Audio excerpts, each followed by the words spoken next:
Hey everybody, Dan here with Pain Free You. Another gorgeous day out here. Take a couple of breaths.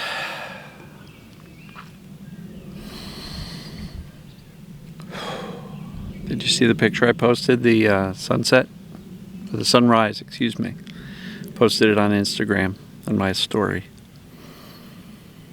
It was up at 5 o'clock and the sun comes up right back there over the hill. It's gorgeous. So, today's topic is, but what if you're wrong? I'll explain that.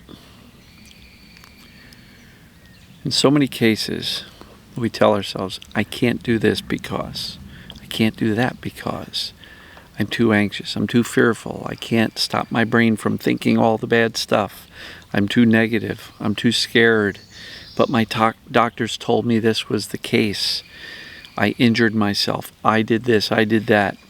I don't think I can get better. I understand what TMS is, but I think it's physical. I understand what TMS, I know it's TMS, but I don't think I'm capable of making the changes necessary to teach my brain that I can get better.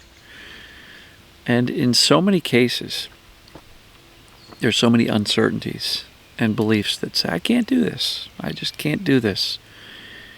And we judge ourselves, we criticize ourselves, we talk ourselves out of believing that it's even remotely possible to get well.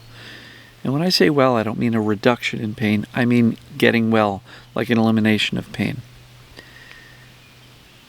But all of these negative thoughts and beliefs and sayings and self-judgments, what if you're wrong? What if you really can get well? What if you're not really injured, even though you think you are? What if it's just your brain perceiving that you're in danger? And it turns on the alarm, pain, and it's keeping it going because you are still in pain or still in danger, according to the brain. The brain's perception is what matters. So if we can change the perception, we can change the outcome of the decision that the brain makes to turn on the pain or to shut it off.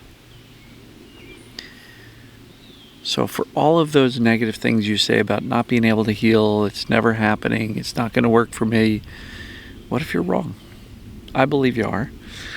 I believe you can get well. I don't believe anybody is beyond healing. If there was a true injury, the body heals. In my opinion, pain that lasts longer than several months has become learned by the brain based on the perception of danger, and therefore with the right, accurate information to fix the misinformation, you can dial down the fear.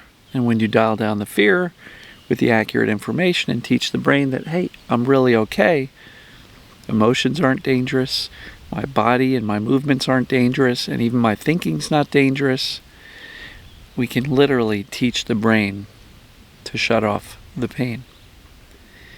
And so, comment below if you're the type of person who is willing to share it, but who is continually ruminating on all the reasons why you don't think you're going to get better. And for you, if that's you, or even anybody who mostly thinks they can but has those lingering doubts that says, I don't know, maybe this isn't going to work, I'm not making any progress, how come I'm not making any progress? And you're staying in the freak out zone over and over, kind of going into a panic every time you realize, I still have the pain today. If that's you, just know you can get better. And all of these limiting beliefs are just really driven by fear. The self-image is an interesting thing. I believe a lot of that was given to us. And I've said this before, and I'll say it again. It's a great analogy. How many 2-year-olds in a decent home have self-esteem problems? They don't. Every 2-year-old who's, raised in a pretty stable home thinks they're God's gift to the world. They want to be Superman, Wonder Woman, a princess, a prince, the king, an astronaut. They just think they're awesome. It's only later we are taught by other people that we're not good enough. We're not this, we're not that. So our self-image is really a product of our surroundings and our environment and the influences of others. I'm going to encourage you not to allow this belief that I can't do this to consume you. Again, this is a sales job of your brain, of your subconscious brain. And if you're trying to sell your subconscious brain, how effective of a sales job is it to walk around saying, this isn't going to work, I don't think it's going to work, I don't think I can do this, I can't do this? Your brain's not going to buy it.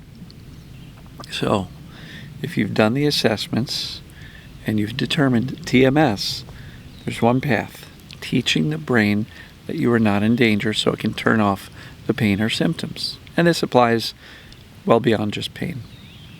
Other symptoms in the mind-body space. So if you keep saying I can't, or I'm not good enough, or I'm not this, or I'm not that, this isn't going to work for me. What if you're wrong? What if you really could, but you're convincing yourself every day, 85 times a day, that you can't? Your brain's going to believe what you think and say most often. That's how it works. So I'm going to wrap this one up. It's a gorgeous night here. I'm going to grab something to eat. Take a peek at the lake. Nice little cove back here. And hope everybody's doing well. You're all awesome. You can. You will. I believe in you. And if you catch yourself saying I can't, say, well, what if I could?